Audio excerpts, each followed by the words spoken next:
What's going on, guys? Welcome back to the channel. If this is your first time clicking on, my name is Dan. Welcome to Low Country Fishing, you guys.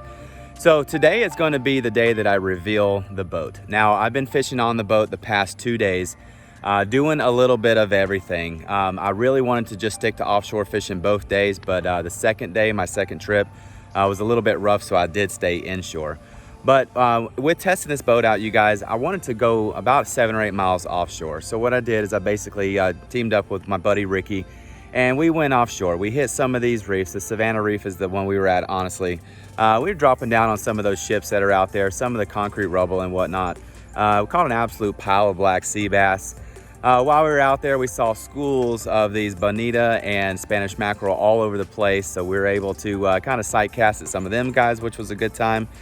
And then on our way home, we set up a troll. Now, this is all kind of stuff that I wanted to do just to kind of break the ice on the boat, knock the rust off, for say, and just get out here and just start doing some stuff offshore, because that is what this boat's capability is.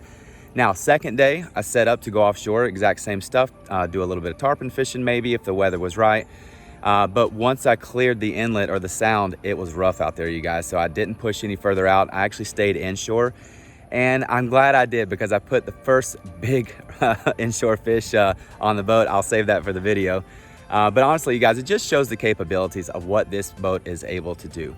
I can load up plenty of rods. I got enough rod storage in these lockers to hold 10, as well as 8 in the mounts behind. So I can bring inshore rods and offshore rods with me when I go on my trips from now on. And if it looks bad offshore, then I'll stay inshore. If I plan to go inshore and it looks good offshore, then I can do that as well. So the capabilities of this boat opening up options, man, it's absolute plus. So without further ado, let me flip this camera around. Let me do a quick walkthrough on the boat just to show you what it is, and then we will cut to the footage and give you some highlights of the last 2 days. So here we go.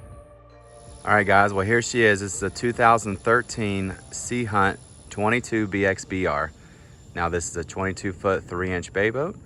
8.5 foot wide is the beam, and the best part about it, it's a 13-inch draft. This boat right here will allow me to continue to fish shallow like I normally do. Obviously, I can't get into these tight back creek systems like I normally would before, but it's no problem. I'm gonna start looking on the market here coming up next spring for a small little micro skiff, something about the 14-foot range that I can just kind of shoot around with a little tiller handle and a grab bar and just kind of hit some grass flats for these spring flood tides, and kind of hit some real shallow back creeks like you've seen in my previous videos. All right, so the motor on this thing is a Yamaha F200. It pushes the boat at 47, 48 miles an hour top end. And that is with full loaded out with all my fishing gear and 2 passengers on the boat. When I was in the market for a bay boat, the thing I wanted the most was to be able to run mid 40s. My last Mako, it topped out at 30, and some days I just needed to get home a little quicker or to run from a storm. And I can tell you that 200 Yamaha will push this boat fast enough to get me away from whatever I need to. So as you guys can tell, the boat is black and white. It goes absolutely perfect with my brand. Now, I do plan on putting either a logo here on the side or just wrapping the boat. I'm not sure exactly which direction I'm wanting to go with it yet, but I do know I would like to get my logo on the side of this thing. The T-top is a hard fiberglass as well. It's not a canvas top. It's a really nice quality hard fiberglass top.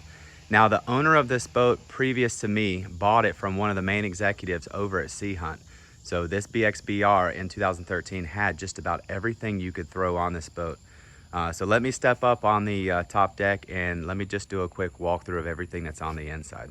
All right, so one of the big selling features for me with this boat was this large bow. The casting platform up here is incredible, you guys. You could fit 1, 2, 3 anglers up here easily, and no one will ever bump into each other. Not to mention, it's got a really nice little toe kick that goes all the way around, which is a good safety feature for me because I am clumsy. It's got a nice little integrated step up here, so instead of having just one giant step, you can take 2 steps to get up onto this bow platform, and that is honestly another safety thing. These rod lockers on the left and right hand side are very, very large and very, very deep. They hold an absolute pile of stuff. Even if you don't want to put your rods in there, you just go to the beach, sandbar, whatever, you can hold loads of stuff in there. Now, one of the first modifications that I do have to do to the boat is I need to install larger rod tubes.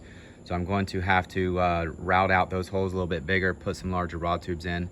That way they will hold all of my inshore and my offshore rods, because I do want the ability to put my gear in here and lock it up, because I do plan on traveling and fishing with this boat in the near future.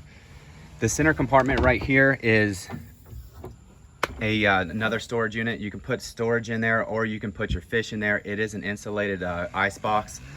So really you got the best of both worlds. You could fit an adult in there very easily if they wanted to just kind of sit in there and hide out. It's just kind of the theme of this boat. There is tons and tons of room. Right up front here is the anchor locker, and that's the puck for my Minn Kota Tarova. Now I have an 80-pound Tarova that's going on this boat. It is the 54-inch shaft that I had on the Mako. I'm moving it over to this boat, and what I have to do now is I have to lengthen that shaft. So I'm going to put a 72-inch shaft on it. The 80 pounds is enough to hold this boat. Honestly, went offshore and sat offshore for about 4 hours or so, and I didn't even burn one bar. I didn't even burn 25% of my battery holding this boat in place. So I know the 80 pounds enough. I know a lot of guys like to throw the 112s on these bigger boats, but to me, I'm not going to be offshore sitting down anchored for 8 hours or more with this boat. So just an anchor that'll honestly hold me for about 4 or 5 hours is more than enough. All right, so moving to the middle of the boat, behind the or underneath the front jump seat here is a live well. It's one of the 2 live wells that are on here. It's a nice light blue color, and it's rounded. That round design is very nice because it allows these fish to continue to swim in circular motions and not get stuck and pinned in the corners. Now to my center console. So I have some changes that I want to do here. One of the first things I'm going to do is I'm going to get rid of this Simrad, and I'm going to get rid of the Simrad that's got the autopilot here. I don't care to use the autopilot, and I'm not a big Simrad fan. This is the NSS 8. What I want to do is I want to get my Garmin back on here. I'm a big Garmin fan, and I want a 9-inch Garmin screen just to sit right here. And then over here onto the side, I'll probably put some sort of a cell phone mount, the ones that you can just basically lock in there and it'll charge without having to put a plug in. All these little switches that are over here behind the steering wheel, they'll all run in one line right across here. And then my Fusion head unit will go over here. Now I do need a new Fusion head unit. This one's starting to get the little ghost knob where you turn it up, it goes down, you turn it down, it goes up. So I got some ideas and some things that I want to do with this. And behind all that, I'm just going to do a really nice black plexiglass. So I'm kind of looking around seeing who does what, kind of getting some feelers out.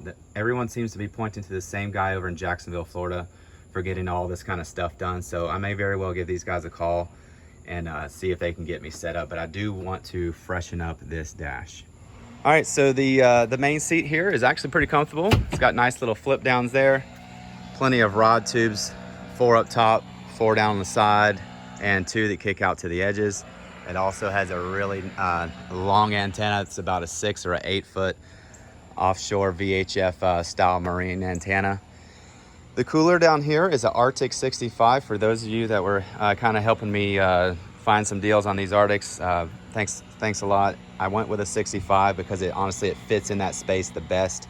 All right, so the back of the boat, you guys, has tons of room as well to stand and cast and fish, all of that. So you could put an angler here and one over here on this side, and they very easily could fish without hitting each other.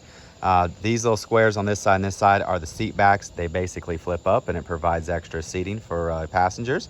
In the center here is a live well. It's a very large one as well. It's rounded in shape, and it's that nice light blue color. The owner before me had a tow bar back here. That's what all these little holes that are left over for are. They used to tow, I guess, ski kids or adults or whoever behind the back of this boat. I don't see myself doing that. I've got a bad back. My kids are very little. Honestly, last thing I want to be doing is being drugged behind my own boat. So what I plan on doing is sea deck and everything back here. I want to sea deck the rear deck, and I'm also going to sea deck the front. I'm going to sea deck the helm station here. I'm going to do a sea deck custom logo on the top of the cooler, and I'm going to do some sea deck up here on the top console. I've seen some really cool ideas where these guys are kind of partitioning it out where you can use it to store stuff and whatnot. That way when you hit the gas, everything just doesn't come flying back here at you. So sea deck is going to happen on this boat. I don't know exactly when, or I don't know if it's going to be sea deck material or if it's going to be another company that does it. I'll have to reach out and start figuring out who can kind of do what, but that just kind of ties up the rear of the boat. All right, guys, so that's my boat. I'm very, very excited to have this thing. It fishes great, it rides great, the family loves it. We can all spread out. I've had 6 adults on this boat and 4 kids on it this past weekend, and she still jumped up and got on a plane like a dream, and everyone still had room to kind of spread out, find a seat, and get comfortable as we made our ride out to the sandbar. So what I'm going to do now, you guys, is I'm going to flip over to the fishing portion of this video. Just to recap, I went out fishing the past 2 days.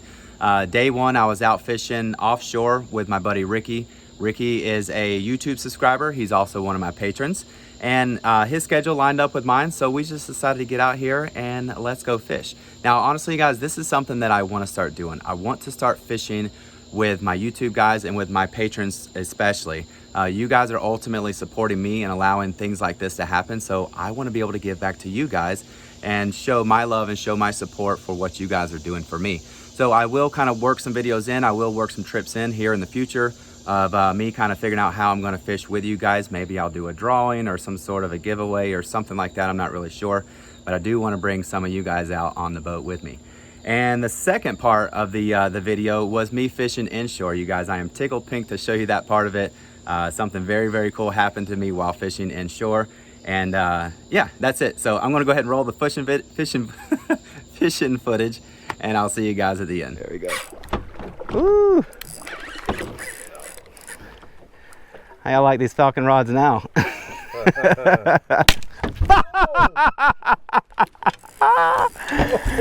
we're gonna keep going. Dang, that was a lot of heat.